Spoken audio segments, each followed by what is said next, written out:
feeling mo mga kaibigan na parang wala na sumasama sa'yo. Yung lumalapit ka parang mukha na yung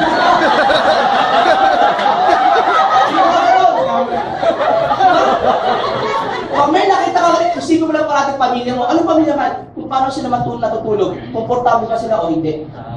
Tama. Pagkain nila, masarap ba o hindi? Di ba? Pag namamasyal kayo ng Pasko, sabi ng nanay mo, anak, bili tayo aircon. Sasabihin mo, inay, huwag aircon. Lalamigin to, baka magkakayo na. Wala ko magbili. Di ba? So, always remember why you join. Kaya para sa akin, mga kaibigan, huwag na huwag yung kakalimutan yung dahilan niyan. Because yung dahilan na yan, yan ang magiging fuel ninyo towards success. Yes! Hindi kayo malawit. Stand firm. Yung nga lang mga kaibigan, pagsasali kasi sa kumpanya. Eh Mike, sige, gusto ko lang gusto ko lang mag-network marketing. Kasi ano mga kaibigan? Wala ka ng choice. Ladies and gentlemen, sa buhay ngayon, sa panahon ngayon, magtrabaho tayo, mag-aral tayo, elementary. Ilan daw yung elementary? 7 years. Bagsak-bagsak yun, di ba? Elementary kapatid, 6 years. High school, 4 years. Pag nag-college ka, 4 years. Total, 14 years. 14 years ka mag-aaral para sumweldo ka ng 15,000 naman. Di ba mali? Ito mas masakit. Nung nag-aaral ka ng college, ang tuition mo, 30,000 kada buwan. At 30,000%. Mas malaki pa yung tuition mo. Sasabihin, sabi sa nanay mo, Nay, hindi na po ako nagtatrabaho. Mag-aaral na lang ako para may 30,000 ako buwan. Hindi, tama ba rin? Tama, di ba? Wala tayong choice. Mga kaibigan, I'm not against for those people who are employed because in the past, I was also an employee in my college days. There's nothing wrong in being employed. Ang problema lang, pag employee tayo, make sure lang yung income, sweldo, malaki. Di ba? Kasi kapatid, 15,000, malaki, maliit. Maliit, di ba? O, gawin natin 30,000. Sweldo, malaki, maliit. Maliit pa rin? O sige, 50,000. Sweldo, malaki, maliit. Maliit pa rin. Ano ba, sweldo mo? 15,000. Pero 50,000 at kalilitan siya. Di ba? Parang iba eh, di ba? Pero alam mo bakit kasi? Because we know the difference between the small money and big money. Yes. Di ba? Kasi at the end of the day, when you break it down, ganito mangyayari. Lahat tayo may mga pangarap, we have our wants. Ang mga wants natin, I'm sure lahat natin gusto house and lot. Tama ba rin? Yes. House and lot. Gusto din natin kotse, cars. Cars. Alam mo sa totoo lang kapatid, ako po, hindi po ako mahilig sa kotse. Hindi, gusto ko kotse, pero yung ordinary, okay na ako. Di ba? Mayroon kaming CRV, mayroon kaming Toyota Altis, okay na ako doon. Pero sa totoo lang, ngayon lang po ako nainggit sa kotse. Nakita ko yung mga top distributor dito sa Royal. Sila Arnel. Di ba? Pero sa Arnel, nakasabi sa akin na yan, apply. Sabi sa akin, Sir Mike, next week, so ibibigay ko na sa iyo Porsche ko. Sabi ko, huwag naman. Kotse, mga tao din, naka-Porsche, naka-Camaro, di ba? Naka-Z4. Kayo sa naka-Z4? Yes. I love you, Papa. Z4, di ba? So, ibang klase ang sa... Gusto nyo ba ganun sasakyan? Yes! O, gusto nyo yun, nag-jeep ka. Hindi mo tuwing umaga, wow, excited ka, umisip, bakit mag-jeep ka na? Patayo ka sa kalsada, pag nakakita ka ng jeep, jeep, ay, may makikita na rin. So, ang sa akin mga kaibigan, gusto natin magagandang buhay. Sa mga babae, gusto yung makalahas. Yes. Daya mo, di ba? Yes. Siyempre, daya mo sa forever eh. Tapos, savings. Anong gusto mo savings? May laman, wala? Yes. Di ba? At the same time, travel. Me and my wife, we love to travel. We travel mga 3 to 4 times a year. We go abroad. Punta kami kung ano, para pahinga. Kung bakit, ganyan, di ba? House and lot. Magkano gusto yung house and lot? 10 million. Ha? 40? 40? Open, mansion na yun, di ba? Pwede kami CR lang yun, di ba? So sabihin lang natin muna ano, o sabi niya, 40 o 10 o 20 million na lang. Para mangangarap ka na lang eh. Ano mo, may pangarap mo, ano yun? Ano lang, apartment. Hindi, kung mangangarap tayo, malaki. Mangarap ka ng malaki. Cars, gusto marami, isa lang. Kung budget mo, mga million. Hindi, alam mo bakit? Siyempre gusto natin yung pangpamilya. Pwede ka mag-Starex, 150. Siyempre tayo mga lalaki, gusto natin sports car din, tama? Yes. Gusto mo rin siyempre meron ka pang off-road, parang mga Pajero, o kaya H2 Hammer, ano na gano'n? Yung magagandang sasakyan, pamilya mo sasakay. Pamilya mo sasakay, gusto mo kakarag-karag. Di ba? Oo, wife. Anong pupo mo niya? Baba! Bakit? Di ba? Siyempre kung maluho. Di ba? So, alas, mga mag-budget ka alas, sabihin na lang natin alas mo, mga 2 million na lang. Savings sa bangko, mga 10 million para masarap naman. Di ba yung tipo bang inspired ka tumingin ng ng passbook mo? Di ba kasi may passbook, ayaw tingnan. Di ba pag nakikita, nakakalungkot. Di ba? So, anong gusto mo? Maraming zero o zero? Zero. Siyempre, travel mo, pagkalat ka kahit mga 5 million. This for your whole lifetime na yan, makapag-travel ka. Di ba? To add it all up, 20, 10, 30, 40, 45, 47 million. Sa halagang 47 million, matutupad ang pangarap mo. At ang sweldo mo, 15,000 naman. Diba? Ang ganda? Ang ganda mo, di ba? So, Mike, paano mangyayari yun? Imagine this, ladies and gentlemen. I like you to broaden your mind, your horizon. If you're making 100,000 a month, anong klaseng trabaho yan? Very seldom can you find people who's making 100,000 a month as an employee. Okay? Management, not necessarily, because ang mga bank managers, I doubt 200,000 a month yan. I doubt. Diba? Ibang klase yan. At pangalawa, para kung sumweldo ng ganyan, hindi pwede college graduate ka lang. Kailangan may master's degree ka. Doktor. Tama? Now, imagine mo to, 100,000 a month ka, times 12 months, ibig sabihin that's 1.2 million per year ang income mo. Times 10 years, that is 12 million. Times 40 years, this is 4.48 million. Tama ba ako? So lumalabas, if you're making 100,000 a month, sa loob ng 40 years, magkakaroon ka na ng magandang kotse. Yes. Malamang pag nagmamanya ka, nakagano ka sa windshield.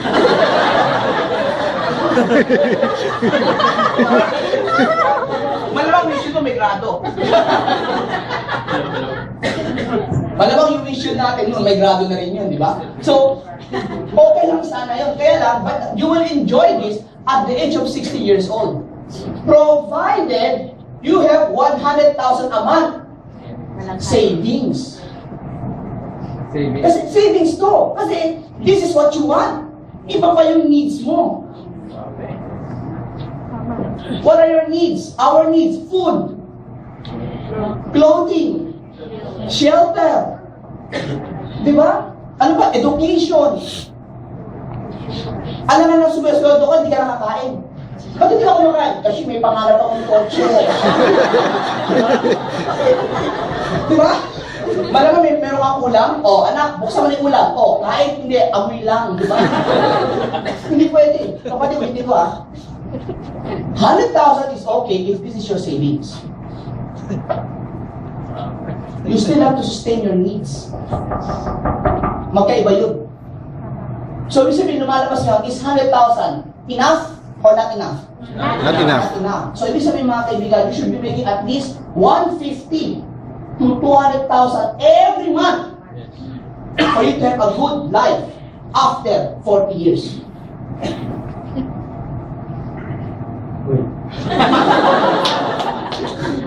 Tama mali? Alam mo, mas maganda, sabi ng Mike, hindi ang liit pala ng sweldo mo kapag hindi mo malit ang sweldo mo. Sobrang liit. Tama. Diba, mga iba, maganda pa ng cellphone. Diba, may iPhone pa Tapos makikita mo, pare, pwedeng palod. Yung mga ganong klase. So, ang sa akin mga kaibigan, I think it's very important. If your goal is financial freedom, that is good. But you have to find the right vehicle for your financial freedom.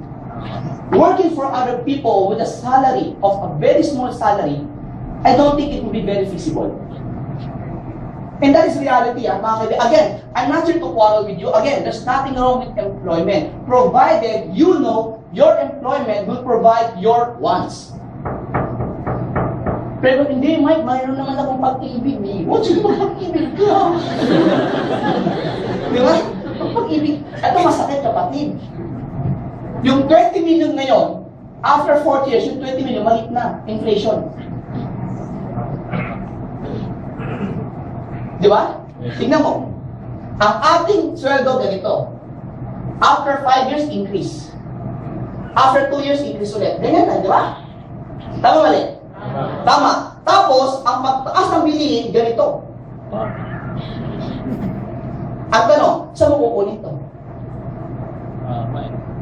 Meron yan. Dati, kinukuha yan sa utang. Di ba? Pero ngayon, medyo may social na. Ang tawag ng English, loan. Diba? Para sabi ko lang, I'm going to the bank. Why? Maglo-loan.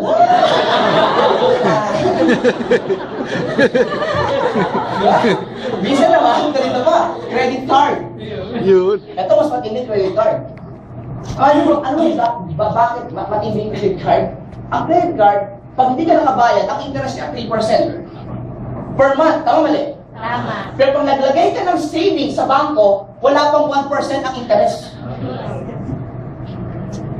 Grabe, no? So mga kaibigan, alam mo, problema to. Utang, loan, credit card. Pero ngayon may mas maganda na. Ang tawag dyan, Royal Business Club. Royal.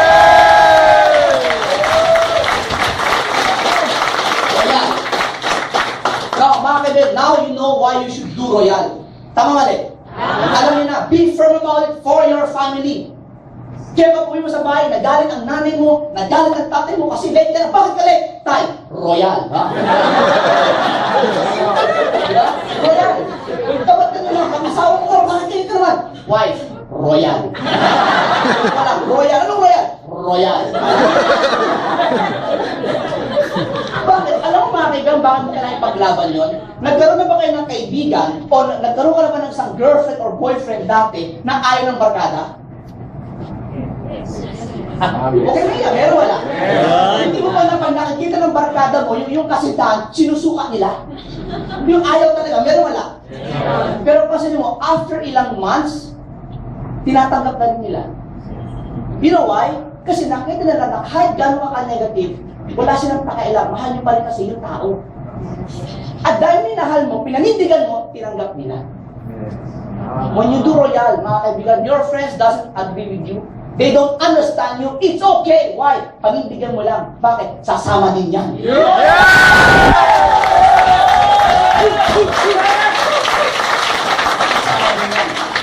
Now, iba, ginawa na yung Royal. Nag-start na siya sa Royal, di ba? Nag-royal na, di ba? Pag nakakita ka, nanginginig pa eh, ha? Nangigigil talaga eh. Kasi bakit? Gusto-gusto na eh. Kaya na, may mga tao naman, pag ginawa na yung Royal, hindi naman makagalaw. Why? Because unang-una, meron silang duda. Sino ba dito nagsisimula at nagdududa kung mag-click siya? Ba? Ano mga kaibigan, when you do something, when you do Royal, tanda mo, para ka lang balloon. Balloon. Ang balloon mga kaibigan, may hangin sa loob yan. May hangin yan sa loob. Tapos ang balloon, lumilipad. Di ba? Pero mga kaibigan, ang balloon, kahit gano'ng kalaki yan, kung meron yung butas, gaas pili lang ang liit. Kahit katutok lang ang liit, sisigaw yung hangin. O sumisingaw yan, babagsak yan.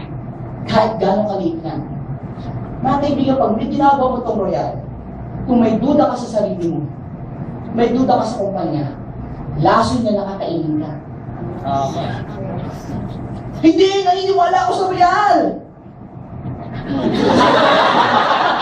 Iba eh, di ba? Iba na yun eh. Pero mga kaibigan, iba, pag talagang bumubuo ka, solid ka talaga. Pangit ka, hindi pangit, ikaw pangit. yung ganun conviction mo. Because ladies and gentlemen, remember this, before you convince everyone, you have to convince yourself. Yes! Before they buy the product, before they buy the idea, before they buy the company, they have to buy first you. Kapani-paniwala ka kasi bakit? The way you talk. Because when you talk, mga kaibigan, you don't try to convince them. You don't try to impress them. But you express. Because out of the abundance of the heart, the mouth will speak. Wow. Yes. Diba? Remember, in John chapter 1 verse 1, In the beginning, there was the Word, and the Word was with God, and the Word was God. So, ibig sabihin, ganun ma-powerful yun. If it really inside of you, Royal, lalabas yan. Hindi mo natutulog ka lang. Pag inisip ka, Royal.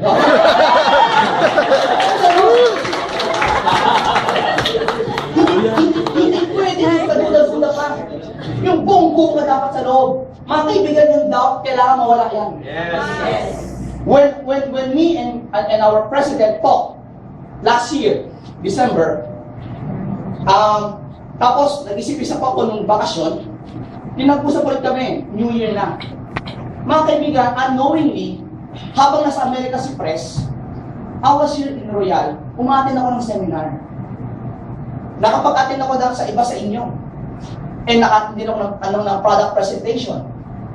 Quietly lang, tahimik lang ako. Kasi bakit? Mga kaibigan, kasi may duda pa ako eh. Remember, I don't know Royal.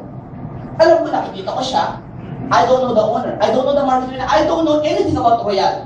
Ang alam ko lang sa Royal, kulay blue ng opisina, ang laki ng office. Yun ang alam ko. Hindi ko nga alam na malaki-laki kita ng mga distributors dito. Wala akong alam. So, ang pinakamaganda, kung may duda ka, mag-imbestiga ka. Diba? Kasi mga kaibigan, mahirap sumagot ng tama kung di mo alam yung tanong, kung di mo naintindihan. So, ang ginawa ko, nakinig ako, matin ako, naka-t-shirt lang ako, naka-rubber shoes lang ako, biglang upo lang ako. Nag-explain, pasubi na ako. Hindi mo naintindihan eh. Pero sa napansin ko, consistent. Tapos nakita ko mga tao, tuwing Webes masaya, matanggap ng check in. So, okay lang din yun. So, sabi ko, mukhang maganda nga. And because of that, mga kaibigan, nawala yung duda ko. Naniwala ako na maganda nga. So, kung ikaw medyo may takot-takot ka pa, may agam-agam ka pa, maniwala isa lang sagot niyan, balik-balik ka lang. Because mga kaibigan, ang duda, pinagandang salita lang yan. Sa mas mahabang explanation, ang ibig sabihin ng duda, questions left unanswered. So, ibig sabihin mga kaibigan, may kausap tayong tao, hindi pa ready to do Royal, ibig sabihin yan, marami pang tanong, kaya we have to talk to them. Diba? Gusto mo Royal?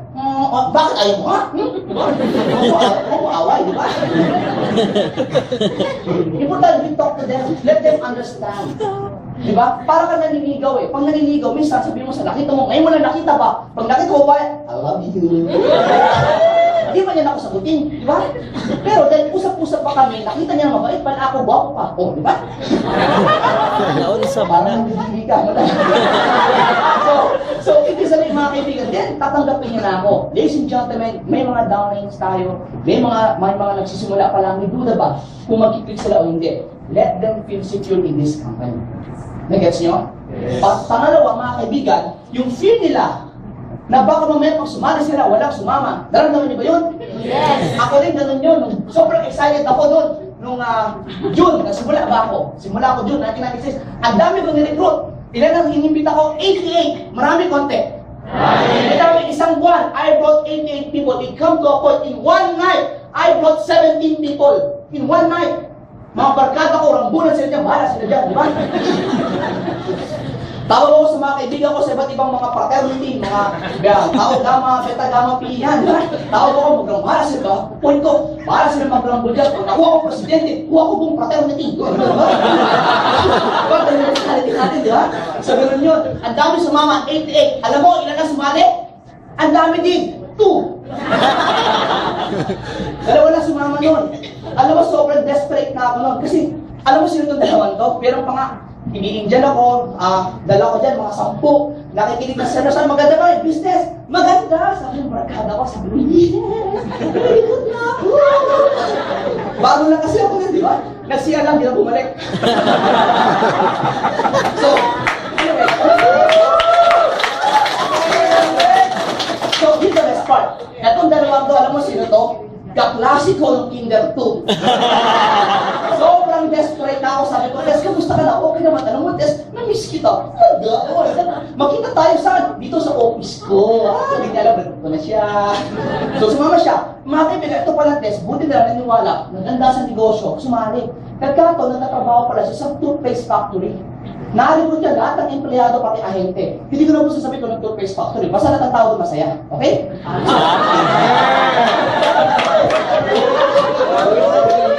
Joy, di ba? So, masaya sila doon. So anyway, sumali sila. And ang dami kagad yung grupo. Sa isang yan. Tapos yung isa naman mga kaibigan, nagbibili ako ng libro sa Merriam-Webster bookstore. Meron ba nun? Yes. So doon sa rector, nagbibili ba ako. Tapos may katabi ako doon, tumingin sa akin. So tumingin din ako sa kanya. Eh numiti siya, numiti din ako. Bakit siya? So inausap ko siya, nabibig ko siya. Nagkataon mga kaibigan, ako sa tuhod ni General Emilio Aguinaldo. Totoo to ha.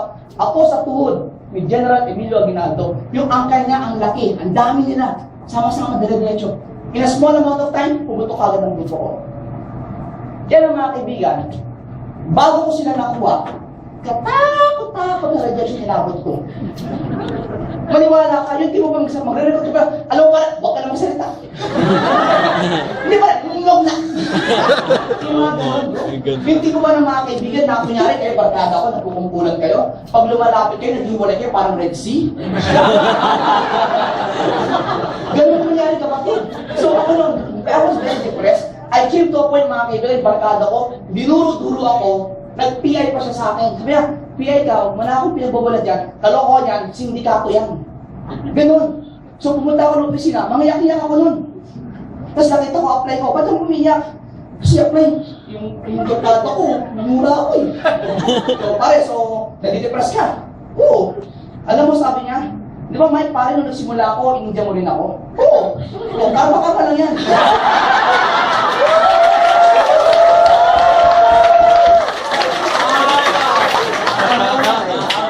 So, kayo ba naiindiyan din kayo? Yeah! Karma lang nga.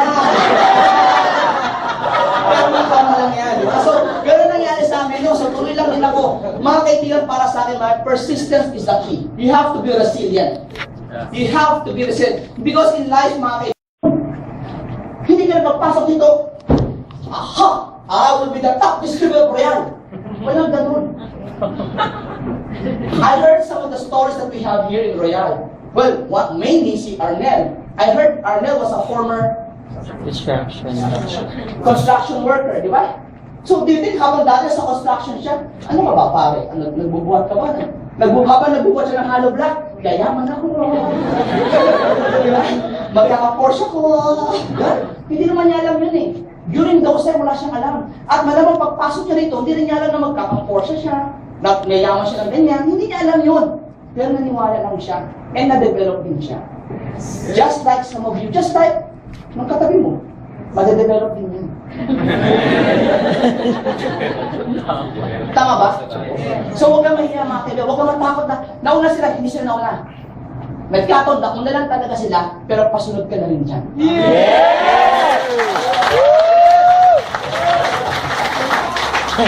So what are the things that we have to acquire? Well, first, when it comes to attitude, one attitude that we all must have, this is my favorite eh.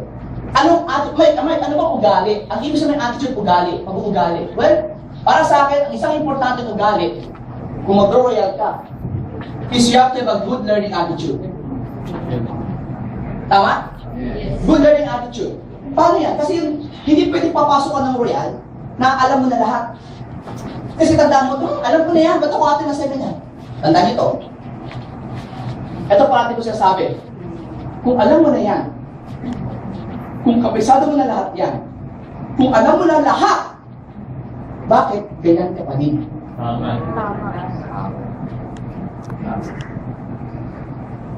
Dito kung alam mo na lahat, kung feeling mo sobrang galing ka na, bakit ganyan ka pa din? Uy. Nakuha nyo? Yes. So we have to learn. Ladies and gentlemen, I have been in network marketing for 15 years. 15, hindi 50 15, 15. Sa Chinese, tago, shiru. So, mga kaibigan, 15 years na po ako. And, when I started in Royal, nakikinig din ako sa seminar eh.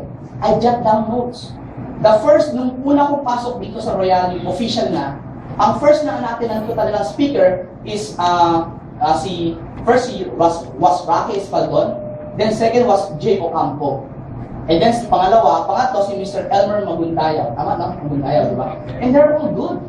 Jot down notes ako, nakikinig ako sa kanila. Ano, bakit mo kailangan makinig? Kasi, yung sinasabi nung that time, yung sinasabi ng speaker A, may nasasabi ng speaker B, na hindi sinabi ni A. At may sinabi ni C, na hindi sinabi ni B. At may sinabi si C, na hindi nasabi ni A. Alam mo yung ganon? So, because of that, marami ka na-acquire, mas maintindihan mo, mas gagaling ka. Naman siya sabi ko? Yes. You have to keep on learning and learning. During my time, when I was still young, long time ago, I started network marketing when I was 22 years old.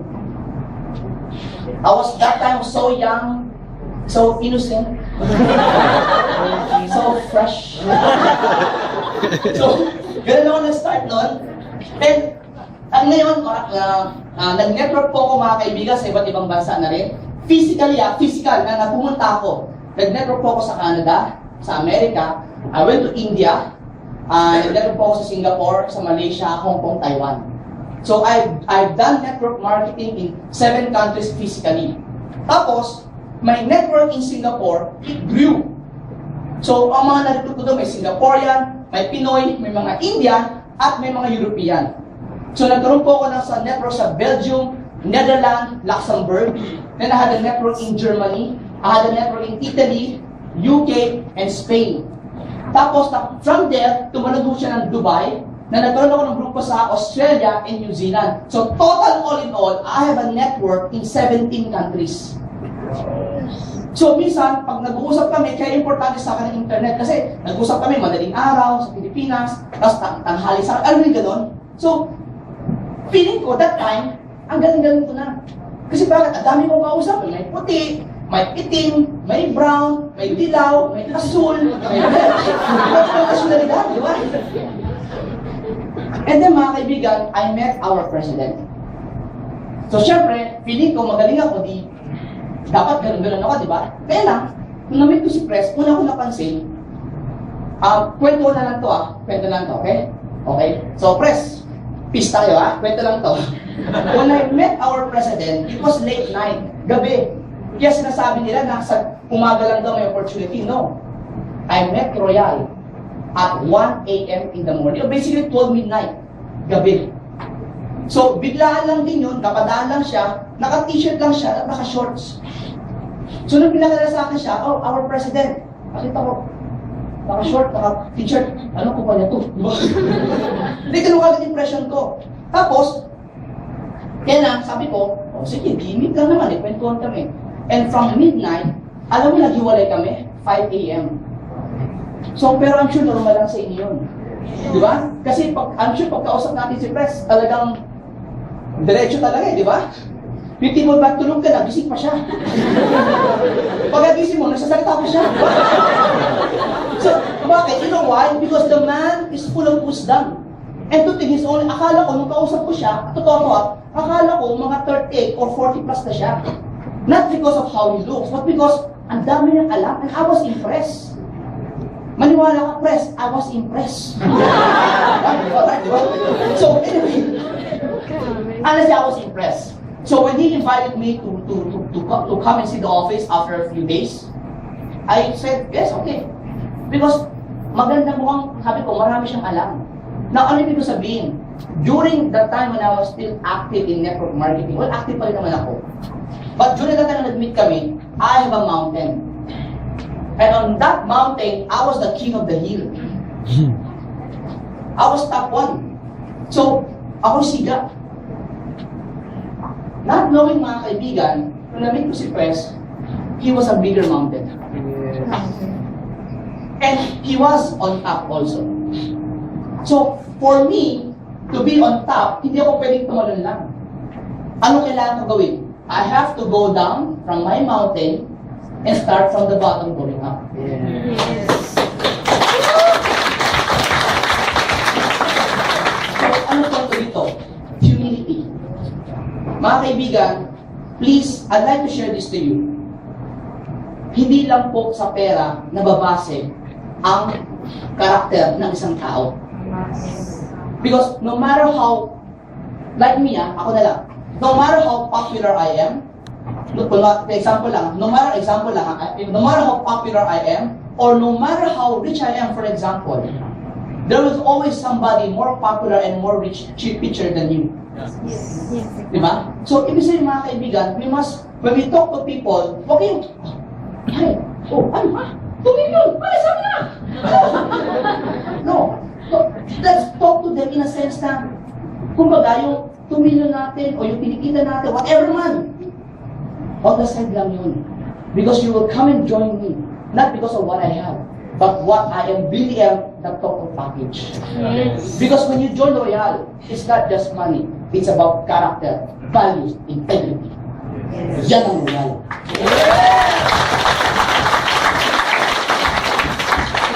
So, let's start to learn. Humble ourselves and learn. Alam mga kaibigan, lately, pag nag-usap kami ni Press, I've learned a lot of things sa kanya. Yung future ng Royal. Alam mga kaibigan, I'm sure nakakausap yun rin naman si Press eh.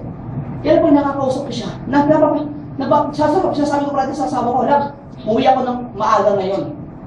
So parati umuwi ako, umaga na. Sabi niya, pag alis ako ng bahay, oras ko uwi, Labs, I'll be home by 11 or 12 midnight at most. Bigla lang mamayang gabi, magka-text ako 12 midnight. Labs, hindi pa kami nag-uusap ni Press. Mag-uusap pala kami. Text asawa ko, yari. Why? Because when we talk, ang dami niya kasing wisdom eh. Dami wisdom. I'm sure kilala niyo si Press, di ba? Yes. Ibang klase yung tao ko. Kaya ako, I'm proud. Sabi nga eh, I'm proud to be Royal. And right now, I am proud to be Royal. Yeah! So, continue learning. Makikilat, hindi ko lang kudala ngayon, but you'll be surprised. I have a notebook since 1996. Yun ang training notebook ko.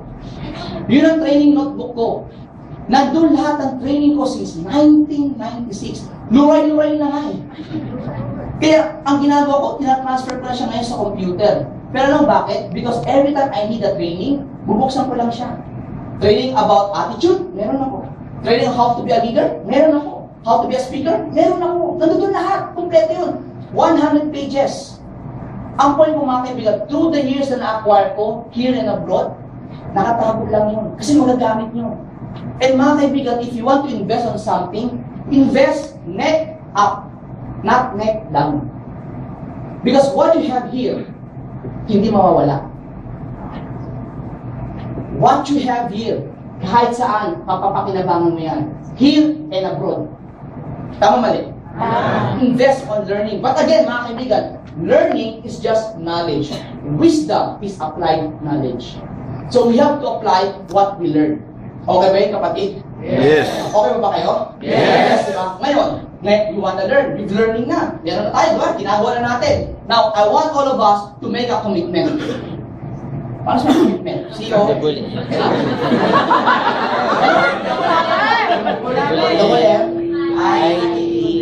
Tama? Tama ba? O, syempre, walang spelling kasi sa engineering. Math lang kami. Tsaka kahit madali ka mag-spelling, kailangan gawa. Defensive, no? So, make a commitment, mga kaibigan. Ladies and gentlemen, may nagsasabi, Mike, bakit nag-royal ako? Ba't parang wala nangyayari? Ang tanong, ano ba ginagawa natin? I'd like to share to you a simple math. Very simple lang. How many hours do we have in one day? We have 24 hours in one day, correct? Yes. At ang 24 hours na yan is divided into 3 8 hours. 3 8 hours. The first 8 hours, this is where you sleep. Tama? Yes. Yes. The second 8 hours, this is how when you work. Pag empleyado ka. Estudyante ka, this is where you go to school. Or you do business. Now, the last 8 hours, mga kaibigan, this is your miscellaneous. Ano yung miscellaneous? Facebook, di ba? Twitter, whatever naman, basketball, bahala ka na. That is your miscellaneous. Now, when you sleep, you don't make money, correct? Yes. Because when you make money while sleeping, ibang work yun. Okay? Pangalawa.